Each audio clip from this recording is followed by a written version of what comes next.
we are having like a partnership in doing these workshops. So we have been doing different workshops to find first what is the best for you. You have already goats or sheep to keep selling them in the action, or trying to do the direct market. So doing the direct market will be different ways. You can go to louder cows, has to be inspected cows, and later on you can sell the carcass to somebody else. Or you can bring the carcass to your place and you can start making, putting that carcass, and you have cows with some exemptions of the cow department. You can go to the farming market to sell. Okay, so there are different ways. So today we have here Jennifer Lutes, Kyle, but he has a really difficult last name for me. That is the last name? Whittaker. Okay, and the name is Jake. And Jake. So then you is a pretty cool team that works with this process in several years, and they will be conducting meat. So the first they will be explaining what kind of meat they brought it, and later on they will be just taking the time. By the end, we are going to be cooking that meat, and we are going to have a good burgers, goat meat. Can you taste goat meat before? Everyone. Okay, what is goat meat called? Starting with the question. Yes, Siobhan. So we've got a goat carcass that we're going to cut up, and this, by the way, I'm a retired ag teacher, and one of the things we always talked about was learning to do and doing to learn. So you're going to have an opportunity here in a little bit, put on a pair of gloves and start boning out some meat. We'd love to have your help. You don't have to, but if you want the full experience, we'll certainly take it. So we were here last year and did this similar thing. It's a beautiful day, and if everybody's eat Siobhan, right? Okay. It's really good stuff. So you got that to look forward to at the end, is to have a goat burger, and we start cooking, maybe some more people will show up.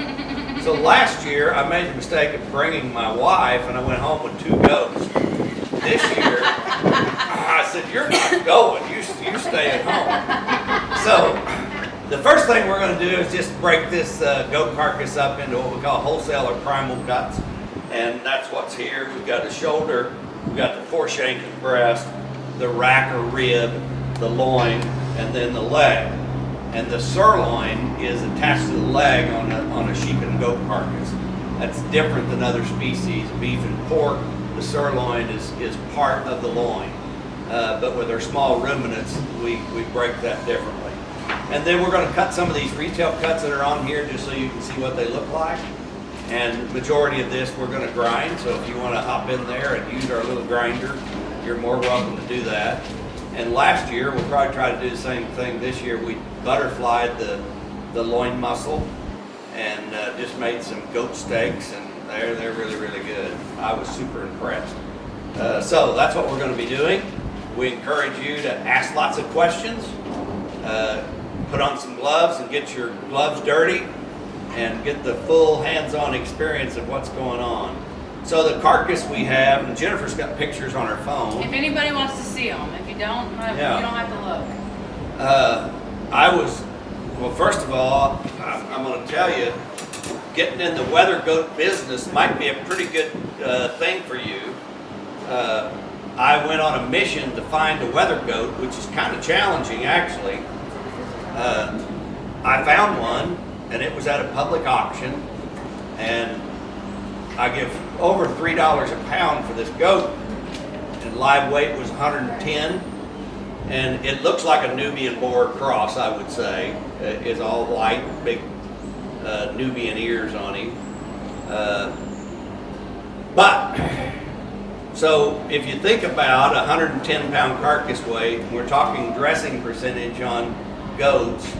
Their dressing percentage of the 3 big species, hogs, cattle, and sheep and goats, the dressing percentage on our small ruminants are by far the smallest. It's generally about 50%, and that is comparing their live weight to the hanging carcass weight. So Any questions before we get started? Okay. And like I said, we're going to cut these retail cuts just so that you can see what they look like. And this is the retail cuts that they would market for cuts of goat. And cuts of goat and lamb are very similar. And you'll have a hard time finding a lot of these in a retail market for the simple fact that, you know, there's not that much goat sold in grocery stores.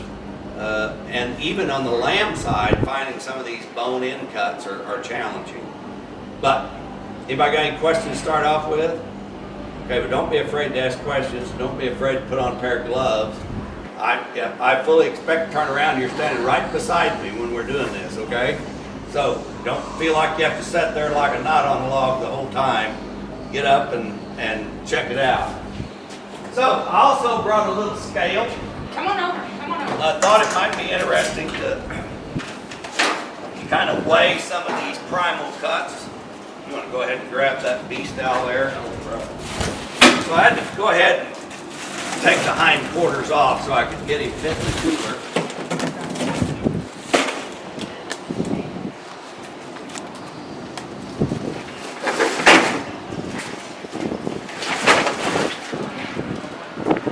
And this will be the freshest goat you've ever eaten. It was slaughtered about 6 o'clock this morning. Yeah. So like I said, I've already separated. You come on this side too. You come all the way around the table. I already separated the hind quarters here. So basically, we're going to cut off the shoulder here, and then we've got the rib or the rack, and then we have the loin. Okay. So this one, we're going to pretend that we cut that off, and there it is. Okay. So for the rest of this, one of the retail cuts on your list is a neck slice. So I'll cut one of those, and then we'll probably bone that out. There's quite a bit of bone in a neck slice, you'll see, but it is actually a pretty good cut, especially if you put it in, you know, like a water and roast it. So we're going to separate the shoulder between the 4th and 5th rib, and so we can just go inside the body cavity and count. Flip it over so they can see. There we go. Go inside the body cavity, and we'll count 1, 2, 3, 4, 5. I'm going to turn over so I can see. So I've got 1, 2, 3, 4, 5. Some people cut it between the 4th and the 5th, and some between the 5th and the 6th.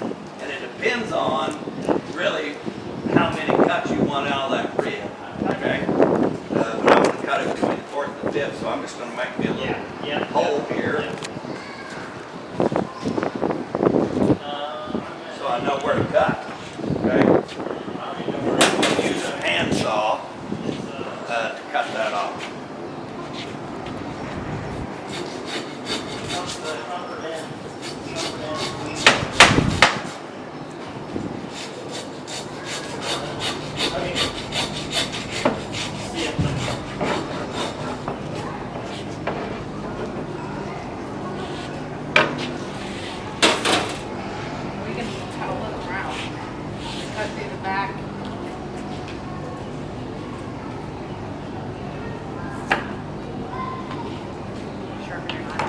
Well, I've got enough bone there I didn't get through. That's the shoulder blade.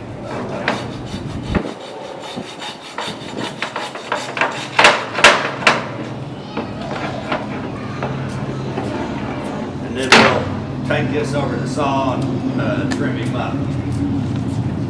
This, by the way, one thing when we do these, It was bad. our equipment, you can see, is not a lot. And we did that on purpose. This is something we want people to think, hey, I can do this. You know what I mean? This grinder was less than, or this saw was less than $500, wasn't it, Jennifer? Yeah, it was 500 and $4.99. Yeah. 500 bucks. One reason, it's a southpaw. It's a left-handed one. So it's kind of awkward for me to use. We'll make it work. That little grinder was less than $150 at Bass Pro. You can buy bigger ones, you know what I mean, but it works pretty good. So the first thing we're going to do, if our saw is big enough, I'm going to cut these shanks off, which is a retail cut in and of itself.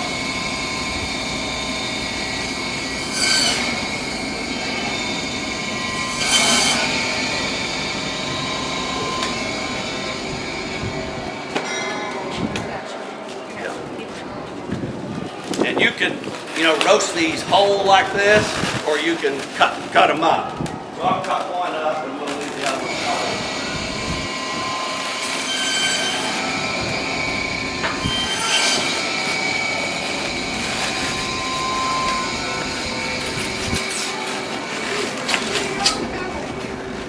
Should be some soda pads in there.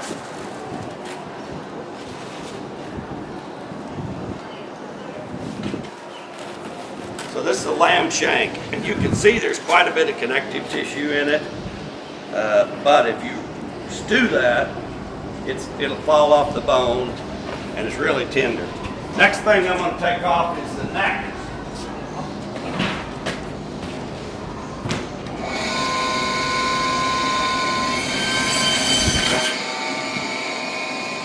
And then we'll cut a neck slice here right quick.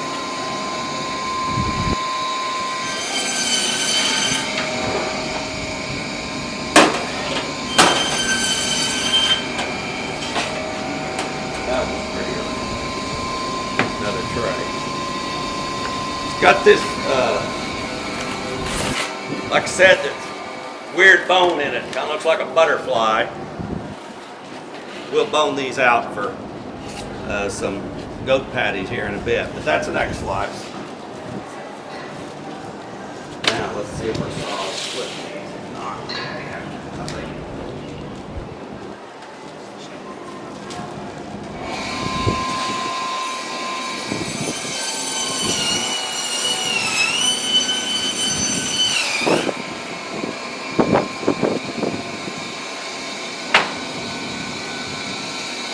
Now I'm going to cut the foreshank and breast off of this one. Oh, yeah.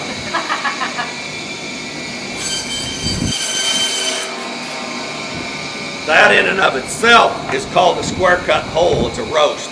You could tie it or not tie it, but then you would just roast that as well.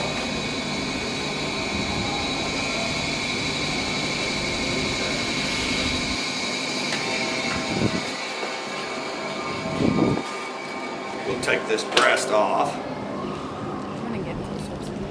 and all I'm doing is just taking off the shank from the breast.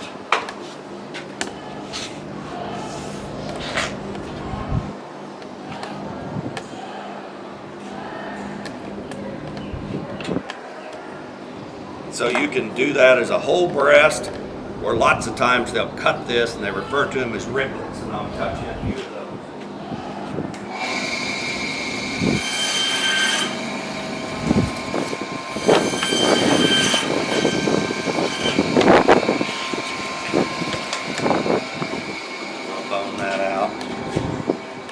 These are riblets, and we'll take the breast off this other one here.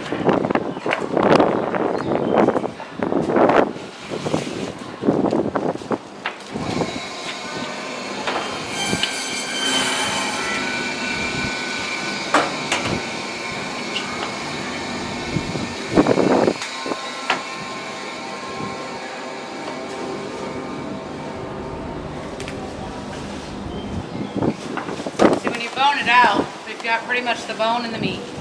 If you feel that, that's pretty much all bone. There might be a little bit between the ribs right here.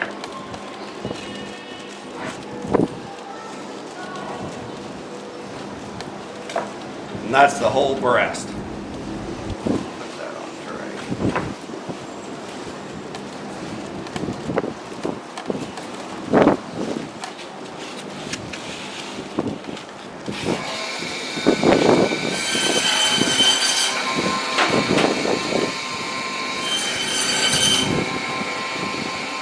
I put it on the grill.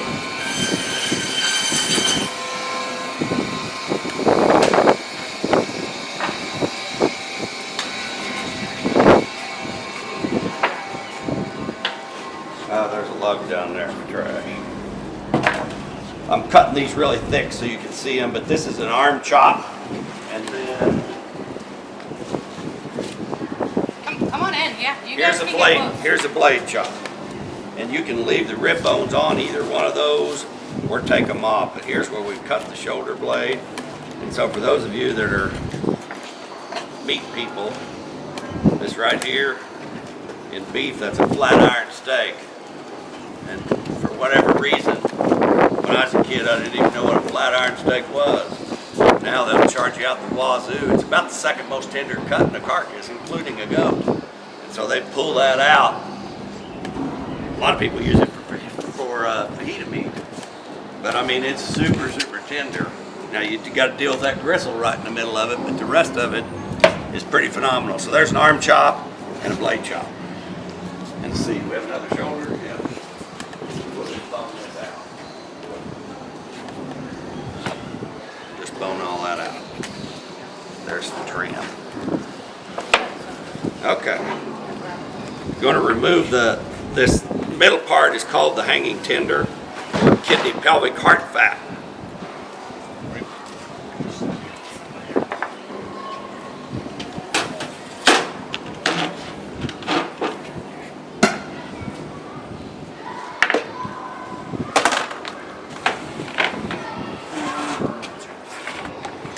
Here's the kidneys. They are edible. I'm not eating them, but they are edible. Get another tray. We could grill one if you want to try it. Yes. Huh? Yes. Okay. I apologize for my voice. I've had getting over I don't know, allergies or something. I sound like a growly old man. It's because he is a growly old man. Sometimes that's the case. I'll readily admit.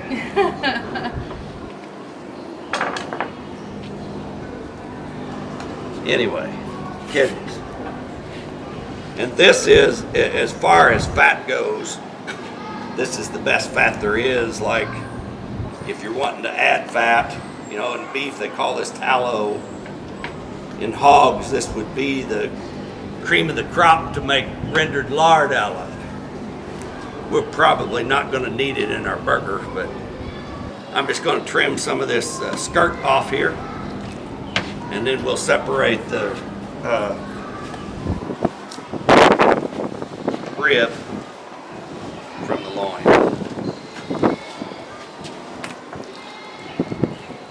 We just want to get this done before the flies realize we're doing it.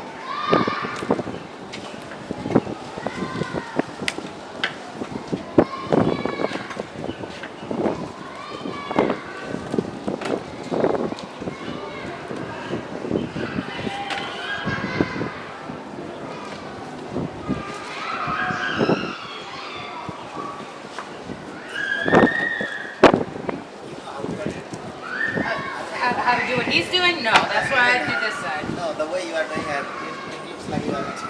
Oh, I spent 10 years in the restaurant kitchen, so yeah, I can cut some things.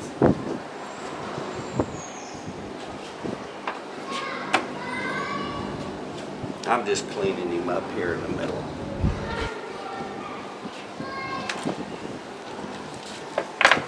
Okay. You may not need that pork chop. That fit underneath there?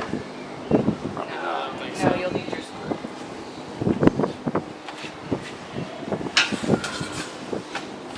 I brought my scale to weigh those and didn't even weigh them.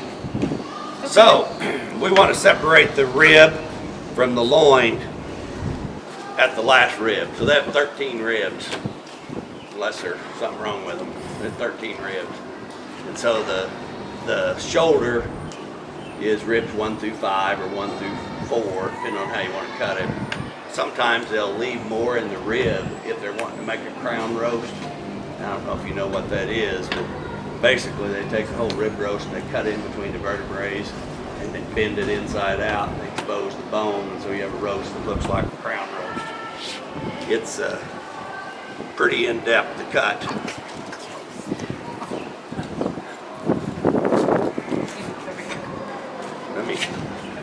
Let me knife this first. Over that.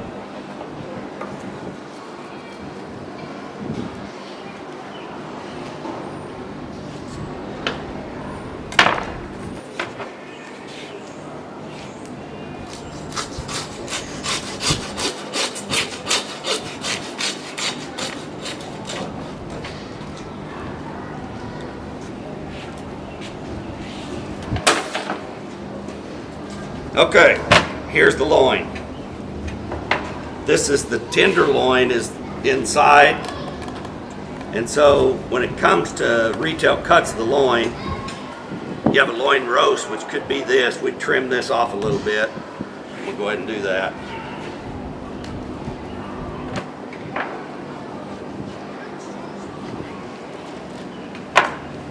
But that could be a loin roast, or we could split it down the middle and make loin chops, or we could cut it like this and make double chops. And I'm going to try to do a little of both. We only have so much goat to work with.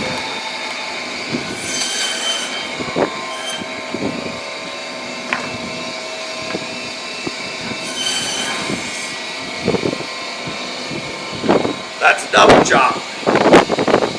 So that's a loin chop right there. If you don't split it down the vertical column, you get a double chop.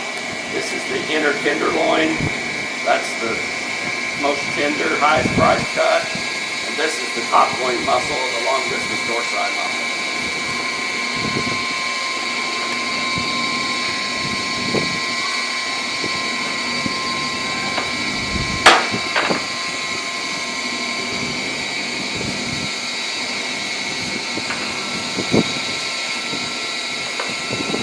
And then I'll cut the loin chop.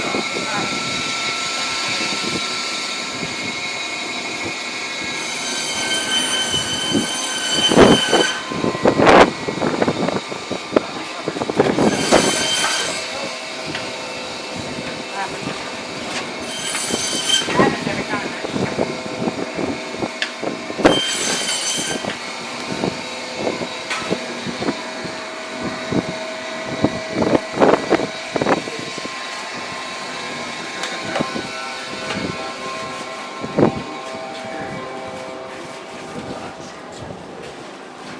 There's some loin chops, and then here's a loin roast. Thank you very much.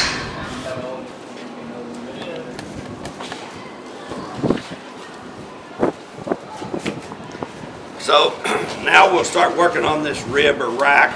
We'll see if we can get it cleaned up here on the saw. May take a couple of swipes.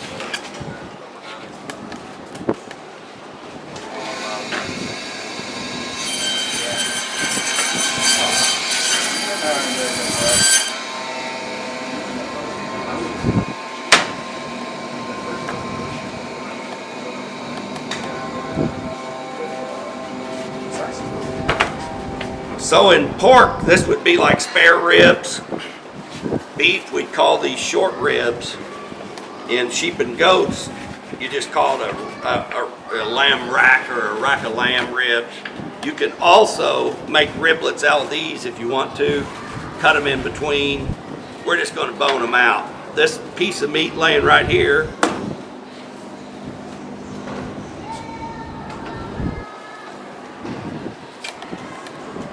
not very big,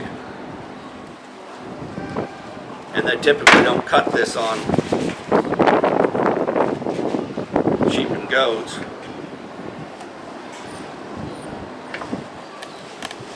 But that's a skirt steak, and you'll see them like this, or they'll roll them up, and I'm telling you, that's pretty good eating even from this. You just grill that like a regular steak. Kind of pretty. I'm going to put him on there, those kidneys, but I don't want to do that. Tell us how you feel about the kidneys, right? We're just going to bone these out. If you guys want to hop in here and start boning, we're getting close to getting it. We'll bone this square cut hole out too. So from this, we got a blade chop on this end and an arm chop on this end. There they are right there. Here's our loin roast. Here's our double chop. Here's our loin chops. There's our whole breast, and there's our riblets.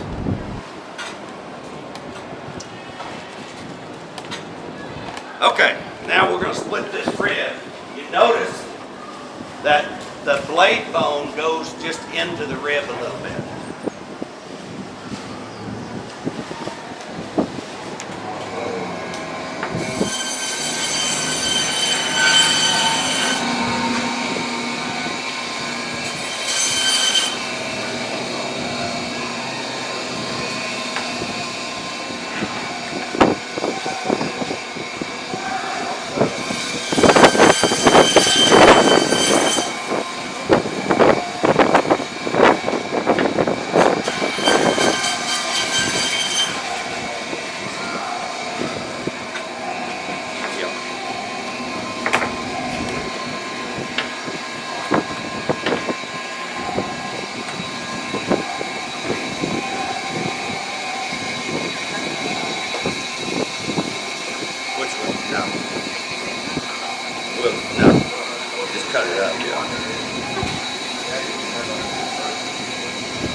chops.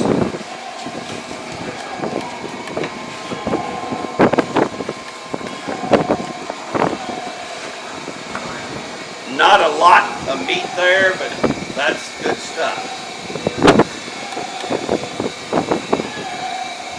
We're just gonna bone that side out. Should have everything.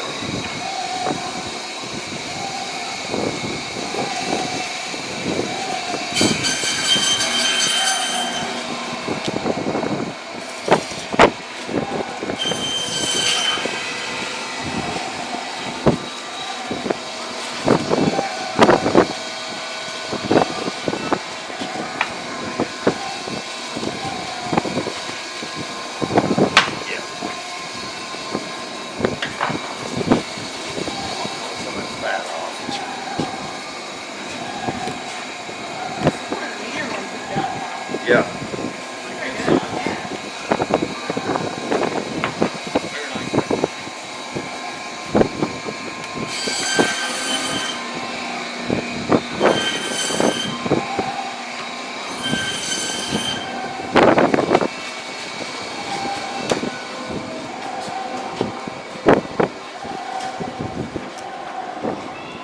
More rib chops.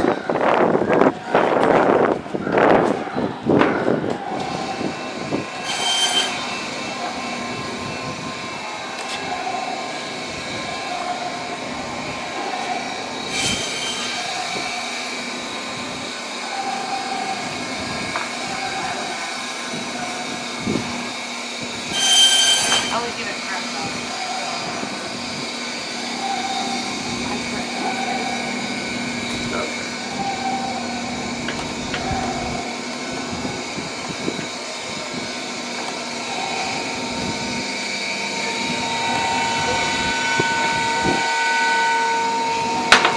Now we'll work on the legs.